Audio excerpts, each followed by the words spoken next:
weeks ago, 4 weeks ago. Hey, it's ItsAMansWorldFTM1. This is week 46 with Kai, and this is a free topic, which is great, because let's talk about what's going on with me right now, and that could be an awesome topic. Not. This is very disgusting. The topic of this video is about ladies' woes. It deals with female biology, and it deals with the reproductive system, and it's gross. It's just really gross. So if you're squeamish or you squik when it comes to blood or the female reproductive system, I'm with ya, but it's a free topic video, and I need to talk about this because I need to find out if I'm the only one.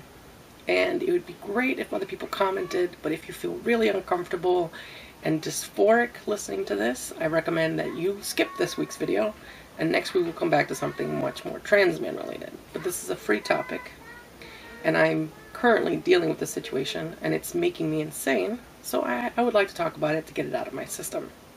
You're more than welcome to skip this. I know if I was the one watching this video, by now I would have already hit stop and moved on to something else on my subscription list. As it is, it's going to be very PG. I will not mention anything directly. I will use phrases and synonyms to the topic, but it would be nice to just get it out of my system. So enjoy if you decide to watch. Maybe you'll get something out of this. I'm not sure if this is a topic that has been really talked about. I know that most trans men are probably very dysphoric about their periods, and I've seen in some partners of trans men that a few of their partners have mentioned it, but it's not something that we as trans men feel comfortable discussing.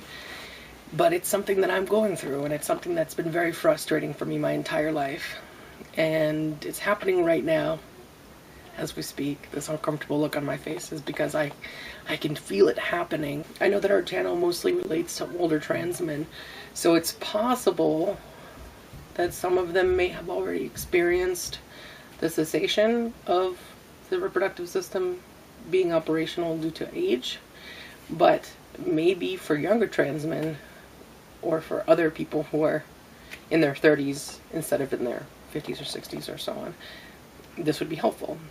And maybe it would be nice if there was some footage of people discussing this for other people maybe going through this. Okay. Let's talk about the Crimson Tide, alright? The day after I got my first shot, which is a month ago today, the Crimson Tide began, alright? It has been 4 weeks. The Crimson Tide has not abated. What does that mean? It's been 4 weeks. That's what it means. And the sad thing about menstruation is that it's not fun for anyone. It's just not fun. You know, they say average 3 to 7 days, right? So multiply that by 4, okay? It's emotionally exhausting. It's physically exhausting because, you know, you're losing all your minerals and stuff. So you're literally anemic and you're weak.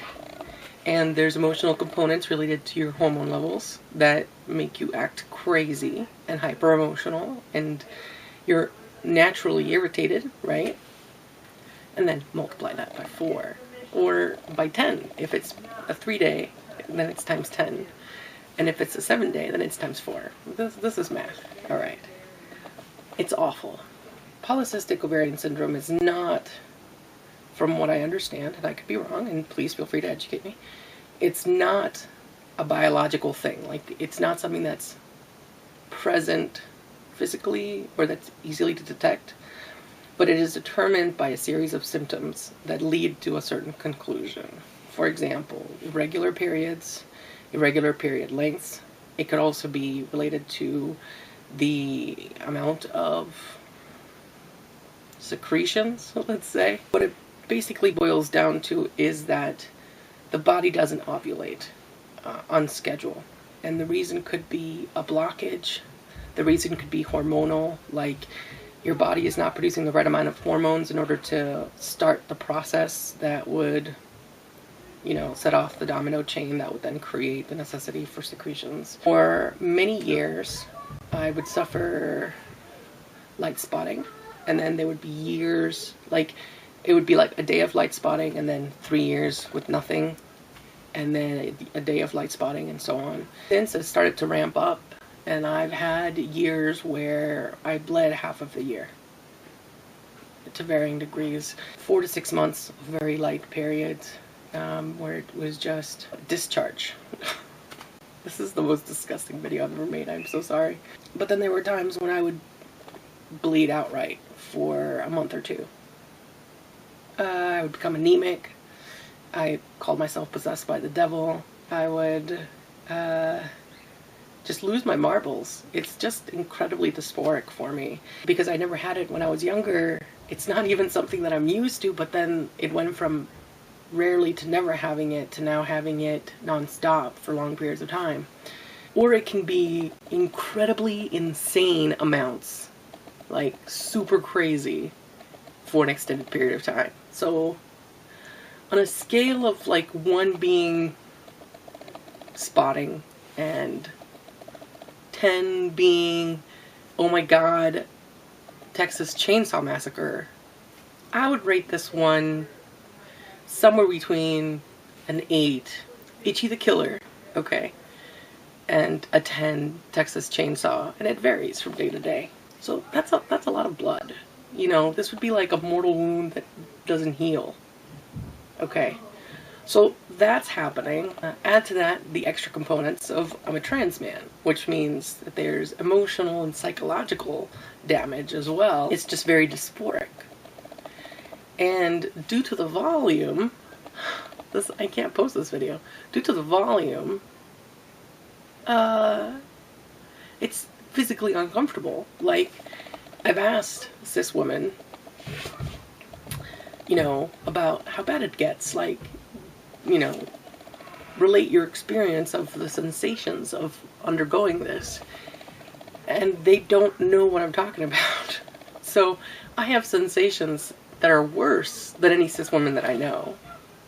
And the actual event is just really long lasting.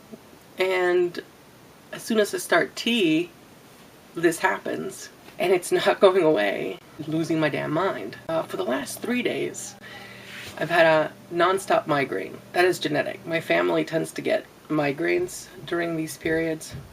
It was a 3-day migraine where all I could do was lay around and sleep and be in the dark. And as soon as I stood up or went outside of my room, which is generally dark, I would get motion sick. I also suffered muscle contractions around my abdomen and lower region, and frequent trips to the bathroom. So it's been a pleasant 3 days where I've had no food and very little to drink, no exposure to sunlight, and could not move. I also had to miss work. I don't know, I know that some trans men like Finn mentioned, they started tea and they got Crimson tide occurred. I don't know if it's longer. I don't know if it was different than the things he had to deal with before he started tea. I'm curious if I'm the only one who is sort of undergoing this epic journey of, yeah. And the sad thing is, probably due to the elevated hormones related to the Crimson tide, the testosterone that I've been injecting into my legs may actually be doing nothing, because it's being combated by all this other stuff. Have you ever seen a 2-year-old or, a kid, a baby with diapers, when they have to go to the bathroom and they may be playing and they suddenly become very still and they get this uncomfortable look in their face and you can tell that things are happening? I feel like that very same thing happens to me when stuff is evacuating my body as I'm moving through the world. So I may be at work, trying to have a conversation with a customer or a coworker, peer, whoever, And I'll suddenly become very still and have a very uncomfortable look in my face as my soul breaks while things are happening on the spot. It's terrible. My voice got a little deeper about 2 weeks ago. And then it went away, and I think it went back to normal. And it's probably related to all the hormones that are running through my body. There was a point when I was only sleeping 4 hours a day, and now I'm sleeping 15 hours a day because I just don't have the energy to do anything else. Talking about changes, though, my muscle definition is increasing. It's hard to tell because I'm covered in fat, but the muscles that I can see and perceive do seem to be firmer. And there's definitely seems to be something going on in nether regions. Like, my genitals are definitely increasing in size, and I'm unable to explore and enjoy it because it's a freaking battleground down there. I attempted with an endocrinologist to take estrogen, or the pill, in order to remedy the symptoms, and that almost killed me because it intensified the flow to the point that I almost died. So hormone seems to not work for me. I think once I speak to my doctor in a couple weeks, and she's probably going to recommend, because I couldn't get an appointment earlier, she's probably going to recommend that I stop testosterone and get a hysterectomy, which I can't afford. So yes, it's genetic in my family to get terrible migraines and very painful cramps when it happens. And I've literally been knocked out for 3 days with a migraine and with cramps at the same time. So I couldn't eat, I couldn't walk, I couldn't be in sunlight or daylight or light. Noise made me motion sick. I mean, it's just been a trial. I've taken my 3rd shot today, and the few benefits that I've seen, I've been unable to enjoy because I've been miserable, and it's just disgusting, and it's terribly dysphoric. So, like, I'm emotionally and psychologically suffering, but I'm physically suffering at the same time, and there's just an insane level of discomfort. And from what I've spoken to cis women about, their level of discomfort isn't even that much. Like, when it comes to sensations throughout the day, like if they're just walking around while their, Aunt Flo is in town, it's not even that bad. It's terrible.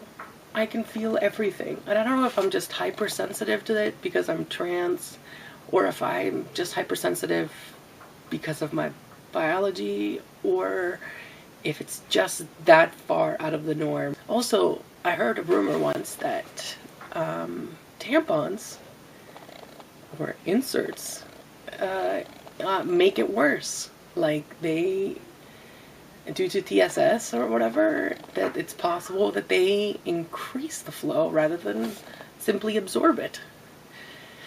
And I've heard about things like, what are they called? Luna cups or whatever, that just kind of hold it all in. But I don't know if those are also likely to cause shock or how they even work. And I'd really rather not think about it, but I'm forced to think about it due to the fact that I'm in severe discomfort. I don't know what's happening. I've never had a baby, but it's all this crazy things. And I don't want to have a baby, and that's fine if other people do.